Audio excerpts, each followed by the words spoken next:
Bueno, vamos a preparar el chicharrón. ¿Qué tenemos? ¿Chicharrón? Chicharrón. ¿No tenemos? Mientras que Liv está ahí haciendo su tarea. Chicharrón. Vamos a cortar. Lo tengo de Antonio. Para Antonio Bordón. Que le gusta chicharrón. Vení, Antonio, vamos a comer.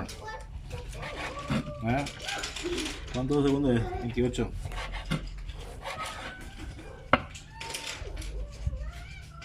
Vamos a comer el chicharrón. Estamos cortando, preparando.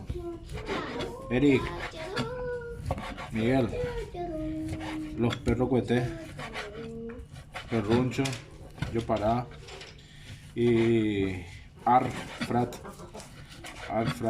¿Cómo andamos? Tranquilo. Joaquín. Vamos ya, para el chicharrón.